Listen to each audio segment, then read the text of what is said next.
I'm here at MetroStage with Natascia Diaz and Doug Kreeger, who are appearing in the musical Rooms. And I think we can all please you. I'm pacing to the pulsing of my heart, convulsing close thine crash. With us as on the maravillas, all around me slam, pop, can't stop my head exploding. I am seriously overloaded. Thanks for being here. How was the performance tonight? It was We incredible. were fantastic. We're the best we've ever been. So introduce yourselves. Okay, well, I'd like to introduce Doug Kreeger. How about this is Ian. Hello. Ian is Doug Kreeger. That's right, I'm Ian. And she right there, that's Monica, played by Natascia Diaz. So what is Rooms about from the point of view of Monica? Well, point of view of Monica, what's interesting about Monica is that she's really a fictional representation of Paul Scott Goodman, which, if anyone who knows Paul, and God willing, anyone who sees us will know him very, very well, he is a just rampantly creative poet. He is an effervescent, explosive comet of energy and creativity, and Monica actually is him. He sort of loosely based this story on his own story of his beginning of his first collaboration with a real Ian. He turned himself into a girl to be more interesting. As Monica, she sort of represents the spirit of Paul and how he started out and how he had all these dreams about American dreams running around in his head and rock and roll dreams. And as a young Glaswegian, he... And there was a point at which Monica actually was a musical theater writer. Yes, Yeah. oddly enough. In one Isn't draft that of the interesting? She used to be a musical writer, and she actually working on musicals in New York City, which was very, very strange. But they decided to streamline the story a bit and hone in her specialities, and they become punk artists, which, as anybody knows, in this time period was sort of like the heyday, a very short time period in the 70s of the heyday of punk. So it's very, very fun when you especially get to dress up in punk outfits. Okay, and Doug, well, tell things us what like that. Rooms is about from Ian's point of view. Sex, drugs, and rock and roll. I think Rooms for Ian is about pushing his boundaries and stepping out of his comfort zone and getting out of his rooms sort of mentally and emotionally and physically, and letting in this weirdo into his life, somebody who really stirs up his everything. So I think it's about finding your own rooms and finding the home that you want to live in and that you feel most comfortable in. Try and open the heart. Let in some love. So how much of the real Natascia is in the way you play Monica? So much, a lot, probably more than a lot of the stuff I've played. And actually probably a lot of the stuff that you've seen me in, Joel, because what's so great about this is, I mean, I consider this to be a feat in a victory in anti-typecasting. Me being an Italian Puerto Rican, it's I've always connected with Paul really, really deeply and really, really solidly when we were doing Bright Lights Big City. He just has always been someone who I connected to, and the accent and had the rhythm of his poetry and the rhythm of the way he thinks and feels. I just really connected to him as a writer and as a person. And there's so much of where Paul and I meet, we share that excitement, that sort of seemingly never-ending well of enthusiasm for the new thing, the next thing, to make it and to... Well, tell us how you first got involved in the show. Well, it was 2005. And I had heard from my best friend Andrea Burns. Who I just interviewed it in the Heights. Well, there you go. She's something. And they said she had gotten a call from Scott saying, would you like to come in and audition for this Jewish? Because she's half Jewish and Venezuelan. And he said, would you like to come in? And she was like, I don't think it's really me. And so I called up Scott, having worked with Scott in Tick, Tick, Boom in New York, and having loved it, and of course having loved working with Paul in Bright Lights, Big City, I said, well, I know him. And at the time, Jeremy Kushner was playing Ian. I had just worked with him in the earliest incarnations and workshops of Urban Cowboy. Well, it's exciting, and I liked the music. I had a lot of fun doing country, and it's where I discovered Jeremy, and we had a great time doing it. And I thought, okay, well, there's three great things: Scott, Paul, Jeremy. I know his music. And it was just sort of like a no-brainer, you know, and we had a lot of fun, and it was a lot of work, but it was exhilarating. I mean, that was the first year of the festival. And so we pretty much worked for $100 for the whole entire month, and we didn't really care. That's a lot for young actors. Yeah, well, there you go. Well, you got a Metro card too, so. But I mean, it was crazy, Joel. It was crazy because we literally had the tech, the run-through, and the Times was there that night. Opening night of the festival, and it was like, are you kidding me? It's crazy. But I'm so excited about that whole festival and how many things have come out. And you know that this was actually in the same festival that Title of Show was in. A lot of great things have come out of that Feeling festival. Electric, but that's how I started. So what has made you stay with this show for so long? What is it about Rooms that you just keep hopping on the road and doing this thing? Have you seen the part? Have you seen the show? Yes, many times. What is it? Well, it's this irresistible thing that it feeds. It's exhilarating, Joel. It's as exhilarating as it is exhausting. But like anything in life, God, and I love watching the Olympics doing this right now because it's such a testament to the kind of concentration and the kind of momentum you gather for one little thing. And this is such a total a representation of that, and I love doing it. And I tell you, Joel, parts like this, they don't always come. They practically never come. So you are very grateful. I'm very grateful for it. And to sing this music too, and it's unforgettable. I mean, it's the sort of only opportunity, the best opportunity that an actor can get. So how did you get involved? Tell us how you got involved. Yeah, no. Casting couch. I got involved just through an audition, through when was that? May or April or sometime of this year. And I was mostly interested in it because of this one, because of Natascia, because I'd seen her in Jacques Brel, Luminous. Oh my God, thank you. And oh my God. And so I knew that anything that she did was going to be interesting. And then I read the script and I read the sides, and sort of going back to like the question that you asked about, how much do we identify with these characters? I mean, I feel like when I first read the words, they sort of, and rehearsed it, they just sort of rolled right off of my tongue. And I think for a lot of people that might not have been true. And also the Scottish accent came really easily-ish during the auditions.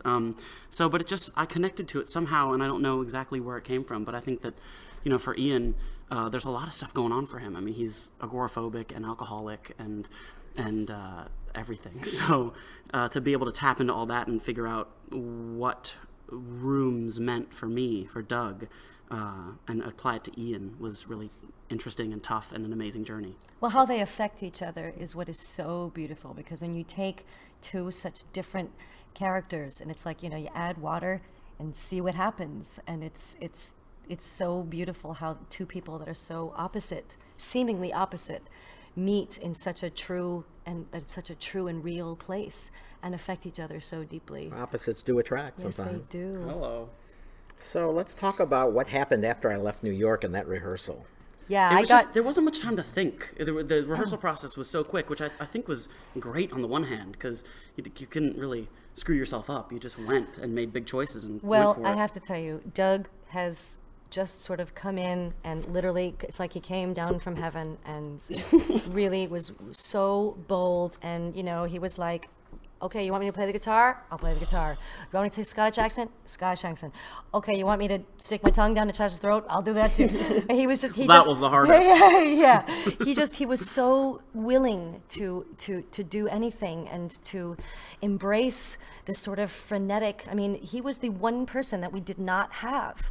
And he really just jumped right in, and I think had we had anything else other than that energy, and it's a testament to him, and it was we were really lucky, really lucky. So do you guys read reviews? Yes. Okay, and you know you've gotten these amazing reviews. No. So here, Raves across the board. I know, Raves. it's amazing, isn't it?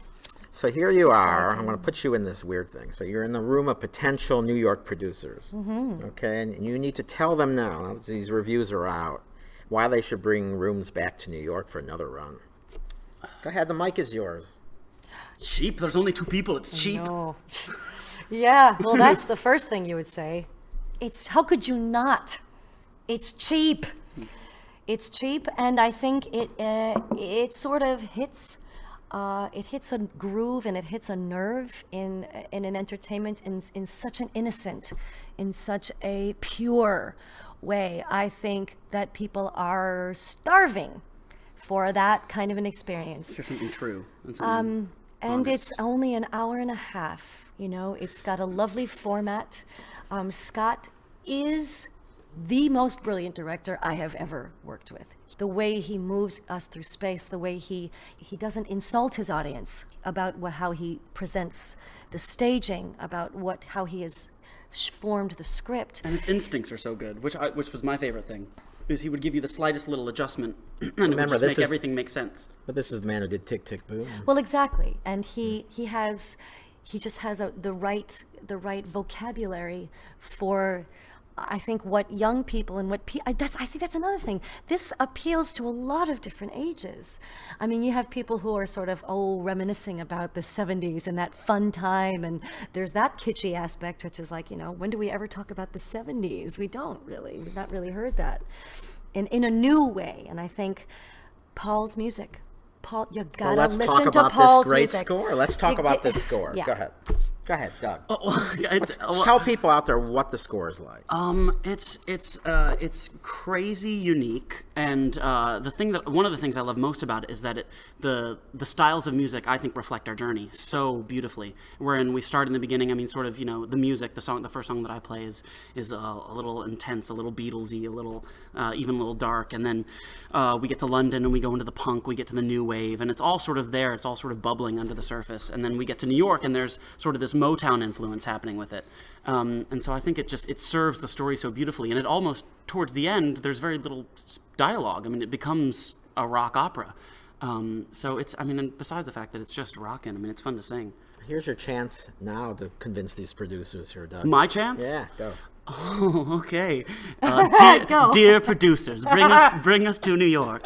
You won't be sorry. The most fascinating thing that and sort of tagging onto what Natascia was saying, the most interesting thing I've been seeing as we've been running the show here in DC is that every demographic comes up to me and says, I don't like rock musicals per se, but I liked this, and I don't like musicals, and I liked this. People seem to have a visceral reaction to it, and it's true, and a lot of what the reviews had said, and I think everyone would agree that no, it's not trying to reinvent a story about a guy and a girl, but it doesn't have to, because these are themes and these are moments that we all, like all good theater, that we all connect to, and that it's human. It's human, and when you do it with purity, and when you do it with intelligence, and when you do it with artistry, it works. Ask me why I keep coming back to see it. Ask me. Why do you keep coming back to see our show, Joel? Besides the two of you, Yes. It's because the score is so brilliant. And the story is so simple, but so intelligent. Right. Because you go to so many of these shows, and they insult your intelligence. Right. They think you can't feel for a character. Right. They have to force you. The worst thing for me ever, going to the theater, and I see a lot of stuff, as you know. Being force-fed. Yes, being force-fed. When you've got to feel something. Well, if you can't feel naturally, and you guys are so fantastic in your performances. As you know, you're on the Audience Choice Awards here, and on my Best 10 list. And so, and the chemistry between the two of you. And we get you in and out in 85 minutes. What's to lose? And we take you through it, so it's pretty perfect. Well, let's talk about the band, because you have this fantastic band here. So talk a little bit and give them some kudos.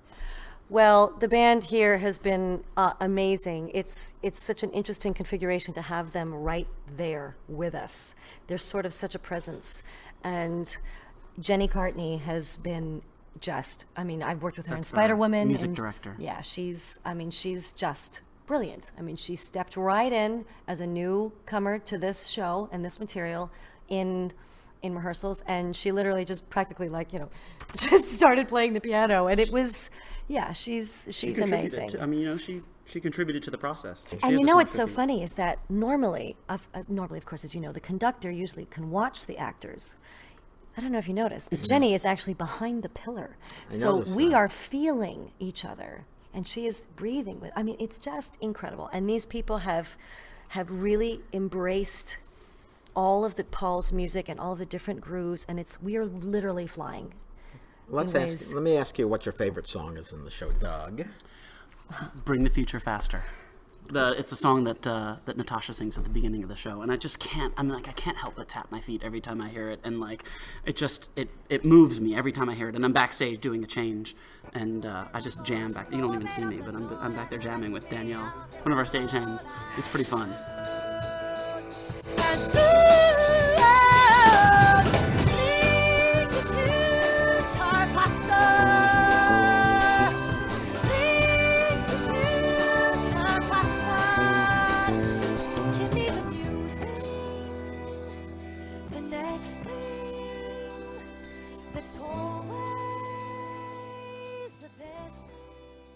Okay, and my favorite sequence is from when Ian leaves, and I have that wee reprise of pacing in my room and into Fear Flying. Well, let's talk about Scott Schwartz for you. Working with Scott Schwartz. Have you worked with him before? I haven't, no. And that was another reason I was interested in the show, was because I just How had could heard you not so many be? good things about him. And like I said before, his instincts are so right on.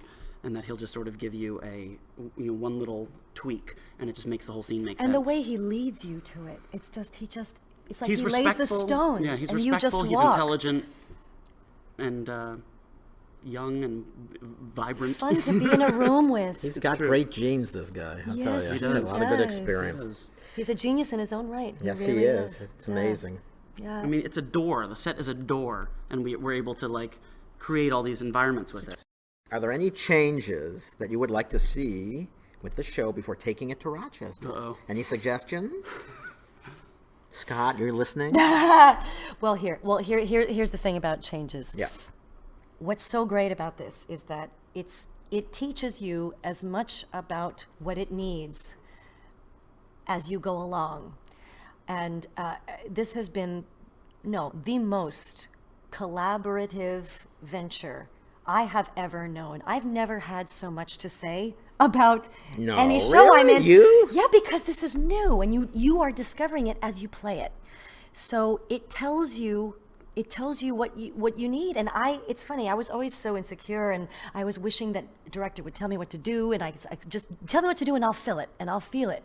But here, I've spent enough time with it that I really begin to have an instinct about. So what is your instinct? What is My it? instinct? What do you think? What if you had one suggestion to make to improve the show? What would it be?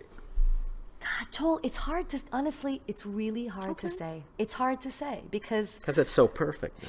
Well, it feels so perfect, and we are deepening and growing every day. It's different every night is the thing. It's sort of it's a living beast, and especially with just the two of us, we have the freedom to really play it sort of as we feel it every night. I know I've seen it a couple times. Funny, I saw you on press night, and I don't really like coming to press nights because usually people are so nervous. But I must say, your press night was probably one of the best I've ever seen. It was almost flawless, if not. I didn't say anything wrong, did you? And it just went beautifully. Joel, sometimes it's so weird with a high pressure situation. I tend to actually go in the opposite direction, which is total freedom, because there's really nothing I can do about it. I just go, world, this is what I got. And you give it your all, like you do every time you step on a stage. Do it with love, and people respond. Do it with concentration, do it with love, and do it fully, and people respond. They really will. Please personally invite our listeners to come and see Rooms. You are going to regret it for the rest of your life if you do not come and see Rooms. You're going to have an amazing theatrical experience, I think. The more people and the more energy we have in the audience, the more we can give. We can only give what we get. So we want warm bodies who are ready for an amazing experience and a story and some great music and a band and two performers who are giving their hearts on stage.